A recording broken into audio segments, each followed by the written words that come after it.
Dengarkan analisa Prof. Lely dulu, Prof. Silakan. Terima kasih Alipira. Jadi kalau Nasdem tadi menyarankan 2, saya malah pengen nambah 1 lagi gitu. Bagaimana kalau dibuat seperti Afrika?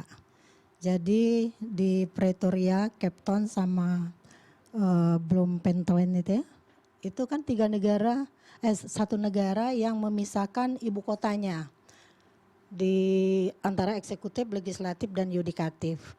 Jadi kalau memang IKN itu pengen mangkrak atau dimangkrakkan atau nggak ada duit lagi, ya udah jadi ibu kota apa di sana? Karena kalau dilanjutkan kan memang semua harus dibangun, ada eksekutif, legislatifnya semua harus dibangun. Dan perkiraan biaya belum tentu sama dengan yang sekarang direncanakan. Karena semua akan naik misalnya dan sebagainya. Itu 1. Jadi ada 3 nih Bang, barangkali bisa menjadi bagian dari saran lewat partai politik. Bahkan ketika dari Nasdem mengatakan apakah lebih baik menjadi ibu kota Kaltim gitu ya. Saya itu sudah lama nulis di media sosial saya. Dan banyak banget yang setuju tuh Bang. Rakyat banyak banget tuh, terutama para netizen setuju katanya. Karena apa? Saya sendiri adalah PNS, kalau kita dulu Bang Ferry juga PNS nih.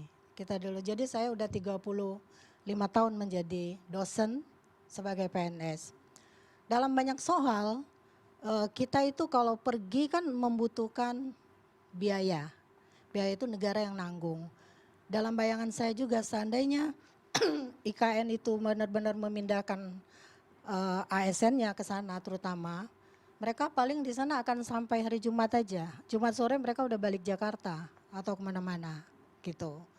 Dinamika yang dibangun yang kedua adalah bahwa betul Pak Prabowo ada janjinya ya Mbak Firaya dalam kampanyenya juga adalah tagline-nya melanjutkan. Melanjutkan apapun kebijakan yang dilakukan oleh Pak Jokowi. Tapi jangan lupa Pak Prabowo bukan Pak Jokowi gitu kan. Kalau Pak Jokowi pengen punya legacy, maka Pak Prabowo juga pengen. Pak Jokowi sudah membangun legasinya sebagai bapak pembangunan infrastruktur misalnya kan.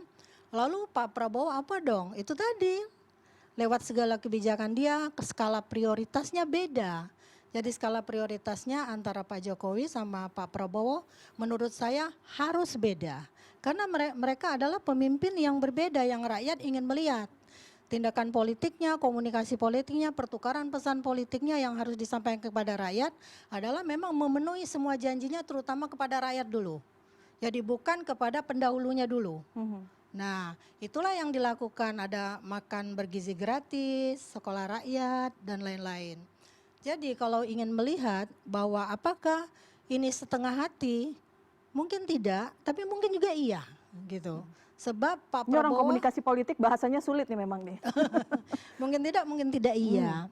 Karena bahasa politik itu ya menyangkut banyak hal.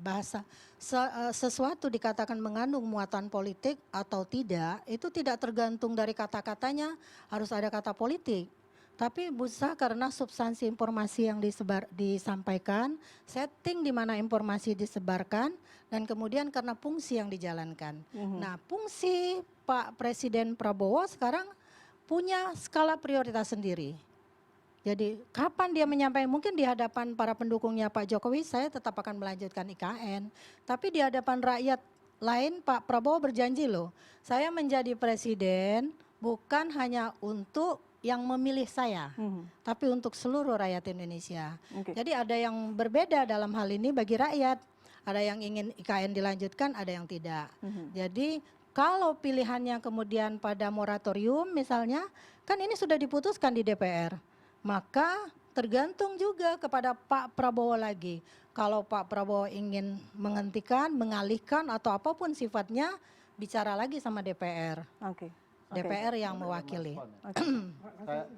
Moratorium belum diputuskan di DPR. Ini usulan dari Nasdem. Saya tidak. Kalau ingin, saya bilang. Tadi masalah disebutkan itu. Kalau pilihannya di sana tadi saya, makanya didengar omongan saya. Enggak, kalau pilihannya ada di sana. Moratorium DPR sudah setuju. Enggak. Jadi IKN sudah dibungkus lewat undang-undang. Kalau moratorium ingin dilakukan, maka Pak Prabowo harus bicara lagi dengan DPR. Itu.